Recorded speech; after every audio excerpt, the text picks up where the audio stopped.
Hey guys and welcome back to my channel SMT stock market trends. दोस्तों completely बात करेंगे आज Trident group के बारे में, कंप्लीटली वन बाय वन। बहुत सारे लोगों का डाउट था इसके ऊपर और बहुत सारे लोगों ने इसके बारे में अपनी चॉइस भेजी थी कि सर ट्रीडेंट ग्रुप का एनालिसिस करो, कंप्लीट एनालिसिस करो, और बहुत हॉट टॉपिक बना हुआ है ये। और इसका कंपैरिजन करूंगा आलोक इंडस्ट्री के साथ। दोस्तों आलोक इंडस्ट्री का एक वीडियो के अंदर दोनों चीजें पॉसिबल नहीं है, तो ये है पार्ट 1। पार्ट 2 के अंदर अपन पूरा का पूरा कंप्लीटली आलोक इंडस्ट्री के बारे में बात करेंगे। पार्ट 1 के अंदर अपन ट्रीडेंट ग्रुप के बारे में बात करेंगे, क्योंकि ये दोनों कंपनियां ही टेक्सटाइल से जुड़ी हुई है दोस्तों। तो इसके अंदर अपन बात करेंगे दोनों ही कंपनियों की, लेकिन पार्ट 1 के अंदर अपन ट्रीडेंट की आज बात कर रहे हैं। उसके बाद में जो नेक्स्ट वीडियो आएगा उसके अंदर आलोक इंडस्ट्री की कंप्लीट बात करेंगे। दोस्तों चलिए शुरू करते हैं। दोस्तों सबसे पहले मैं बात करता हूं जो ट्रीडेंट ग्रुप है। ट्रीडेंट ग्रुप के यहां पे दो सब्सिडरीज चलती हैं, एक ट्रीडेंट ग्लोबल कॉर्पोरेशन लिमिटेड और एक है ट्रीडेंट यूरोप लिमिटेड। दोस्तों जो ट्रीडेंट ग्लोबल कॉर्प लिमिटेड है वो करती है ग्राउंड लेवल पे काम। उसका काम है कस्टमर से इंटरेक्ट करना और मेनली उसका काम है इंडिया के अंदर।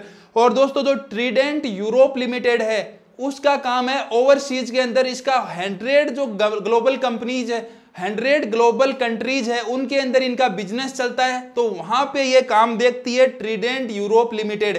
दोस्तों आपको बता दूं जो ट्रीडेंट ग्रुप है 50% जो सामान है वो बाहर जाता है, एक्सपोर्ट होता है यहाँ पे।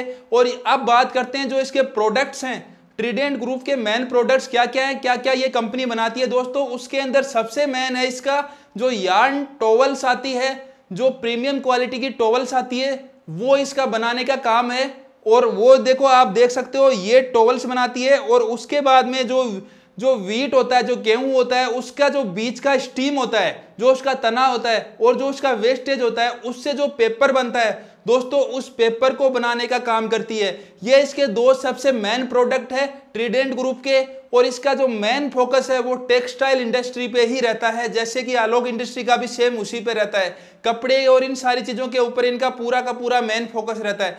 दोस्तों उसके बाद में बात करते हैं जो इसकी शेयर होल्डिंग पैटर्न है। शेयर होल्डिंग पैटर्न का बात करते हैं अपन ट्रीडेंट ग्रुप की। तो ट्रीडेंट ग्रुप का शेयर होल्डिंग पैटर्न की बात करें तो टोटल जो नंबर ऑफ शेयर हैं वो है 509 करोड़ 509 करोड़।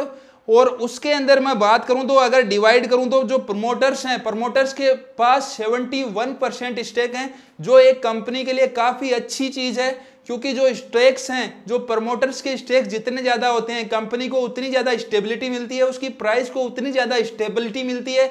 और दूसरी चीज दोस्तों बता दूं, इसके अंदर जो फॉरेन इंस्टीट्यूशनल इन्वेस्टर हैं FII, उसकी जो इन्वेस्टमेंट है वो 2% है। और उसके बाद में म्यूचुअल फंड की लगभग 0% है, बहुत ही कम है। और यहाँ पे सेंट्रल गवर्नमेंट का लगभग 1% स्टेक है और जनरल पब्लिक की 12% और अदर जो इंस्टीट्यूशनल और बाकी सारे इन्वेस्टमेंट हैं वो लगभग 12% है। तो दोस्तों ये तो हो गई इसकी शेयर होल्डिंग पैटर्न की। अब शेयर होल्डिंग पैटर्न के बाद में अपन बात करते हैं इस स्टॉक का सबसे मेन चीज, इस स्टॉक की सबसे जो बेस्ट चीज मेरे को लगी।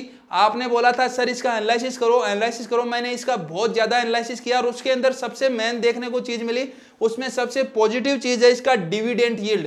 आप देख सकते हो इसका जो डिविडेंड यील्ड है वो 6% से भी अप है। अपन को आज बैंक FD 5.5% ज्यादा नहीं देती और यहाँ पे पैसा अपना सिक्योर है और उसके बाद में भी ये डिविडेंड इतना अच्छा दे रही है, तो कंटिन्यूसली दे रही है। दोस्तों इसके 5 ईयर का पूरा चार्ट उठा के देख लीजिए, हर साल ये कंटिन्यूसली अच्छा खासा यहाँ पे डिविडेंड देती है।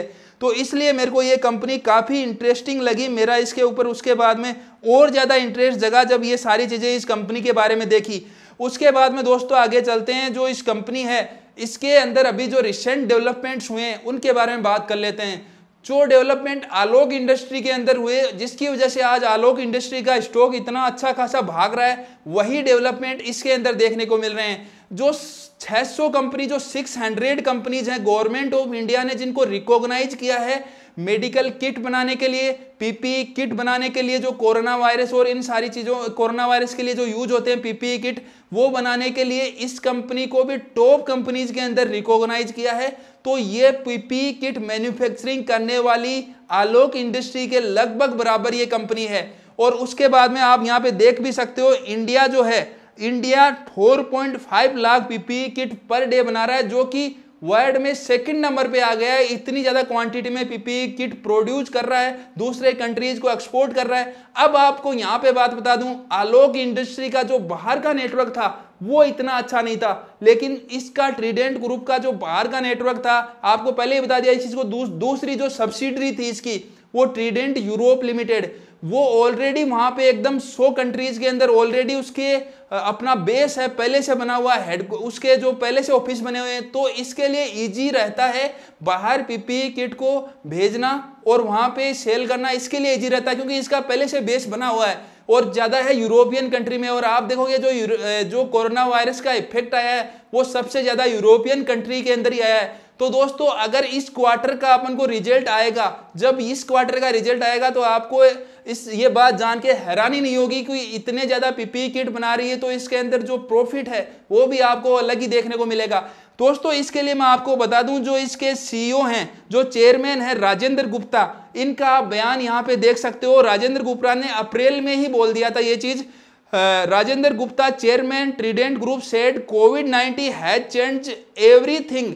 I feel nature hitting reset button for us.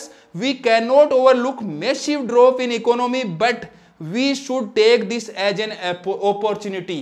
दोस्तों यहाँ पे साफ साफ बोल दिया था उसी टाइम जब इन्होंने पीपीई किट मैन्युफैक्चरिंग करने स्टार्ट किए थे ट्रीडेंट ग्रुप पे, सबसे पहले ट्रीडेंट ग्रुप का ही नाम आया था इसके अंदर। और उसी टाइम इनके सीईओ का ये बयान था क्योंकि पूरे वर्ल्ड के अंदर ये पेंडेमिक फैल गया था। इनका पहले से पूरी जगह पे यहाँ पे फैली हुई है ये कंपनी, दूसरी कंट्रीज, यूरोपियन कंट्रीज के अंदर। वहाँ पे सबसे ज्यादा पेंडेमिक का असर हुआ है इटली के अंदर, ब्राजील के अंदर और बाकी सारी कंट्रियों की मैं बात करूंगा तो उसके अंदर।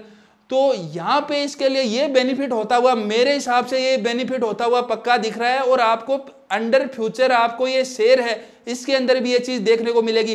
पहली चीज इसका डिविडेंड अच्छा है, दूसरी चीज अभी जो बिजनेस है ये पेंडेमिक में भी इसका अच्छा चल रहा है। अब बात करता हूं इसका जो पिछले जो रिजल्ट आए थे क्वार्टरली, उसकी बात करता हूं। जब इसने पीपीई किट बनाने स्टार्ट नहीं किए थे उस रिजल्ट की अपन बात कर लेते हैं।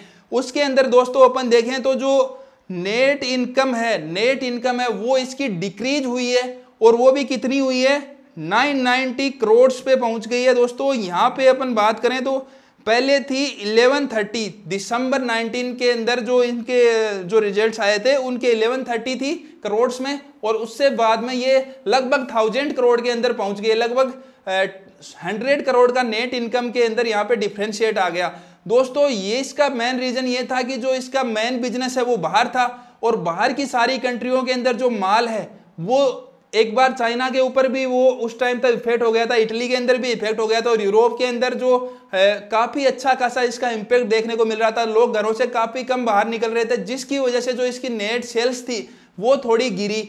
लेकिन अब जो रिजल्ट आएंगे दोस्तों, मैं आपको बोल रहा हूं, अब जो रिजल्ट आएंगे उसके अंदर ये आप देखना यहाँ पे बूम होता हुआ दिखेगा आपको अच्छा खासा। आलोक इंडस्ट्री अभी बढ़ रही है, उसका रीजन है कि वो लोगों को पता है कि इसके अंदर बूम आएगा, लेकिन ट्रीडेंट ग्रुप है उसका लोगों को अभी तक अवेयरनेस नहीं है। मेरे को खुद को नहीं था, लेकिन जब मैंने एनालिसिस किया, मेरे बहुत सारे इन्वेस्टर्स हैं, बहुत सारे लोगों ने बोला कि सर एक बार देखो आप ट्रीडेंट ग्रुप के बारे में बताओ एनालिसिस करके। जब सारी चीजें खोद के अंदर से निकाली तब ये सारी चीजें पता चली कि ये तो काफी अच्छी कंपनी है अभी के टाइम के लिए इन्वेस्ट करने के लिए। लेकिन दोस्तों वही बात है, स्टॉक इसके अंदर कम है, थोड़े लेवल पे ही अपन को इसके अंदर इन्वेस्ट करके रखना है क्योंकि स्टॉक छोटा है अभी। लेकिन मैं आपको ये नहीं बोल रहा हूं इसके अंदर अचानक से ब्लास्ट हो जाएगा। ये कंपनी ऐसी है, इसके अंदर प्रॉफिट आता है, इसके अंदर अगर ज्यादा प्रॉफिट आता है तो ये ज्यादा डिविडेंड बांटती है, अगर कम प्रॉफिट आता है तो कम डिविडेंड बांटती है। ये डायरेक्टली अपने जो शेयर होल्डर्स हैं उनको प्रॉफिट देती है। बाकी कुछ कंपनियां क्या करती हैं, अपने स्टेक जो प्रॉफिट आता है तो या तो स्टेक को बाई बैक कर लेती हैं, बाई बैक करती हैं तो स्टेक का जो प्राइस है वो बढ़ जाता है, या फिर वो क्या करती हैं फर्दर इन्वेस्टमेंट करती है, अलग अलग फैक्ट्री अलग बनाती है। लेकिन इस कंपनी का थोड़ा सा ऐसा है, जहां तक मैंने देखा है सारी चीजें, तो ये जो डिविडेंड है ये इसके अंदर ज्यादा इन्वेस्ट करती है, डिविडेंड ज्यादा बांटती है। तो आप देख सकते हो कौन सी कंपनी आपको चूज करनी है। यहाँ पे आपको इसके जो ट्रीडेंट ग्रुप है ये सेफ इन्वेस्टमेंट है इस टाइम के लिए, तो आप क्या इसके अंदर जाना चाहते हो ये आप पे डिसाइड करता हूं, आप पे छोड़ता हूं ये चीज। मैंने इसके बारे में कंप्लीट एनालिसिस करके आपको बता दिया कि इसके अंदर आने वाले टाइम में क्या क्या हो सकता है। तो दोस्तों ये वीडियो आपको कैसा लगा प्लीज नीचे कमेंट में जरूर बताएं, और कोई भी कंपनी के बारे में आपका डाउट हो, आप मेरे से एनालिसिस चाहते हो तो सारे वहां पे कमेंट करो। और आपको अगर कोई कंपनी के अंदर आपको इन्वेस्ट करना है तो उसके बारे में आप मेरे से एनालिसिस मांगो, मैं जरूर, अगर वो वैल्यूएबल कंपनी होगी तो आपको एनालिसिस जरूर दूंगा, जरूर उसके ऊपर मैं मेहनत करूंगा। और दोस्तों उसके साथ ही इस चैनल को सब्सक्राइब भी कर लीजिए ताकि आने वाले मेरे सारे वीडियो के नोटिफिकेशन आपको मिल जाएं। थैंक यू दोस्तों।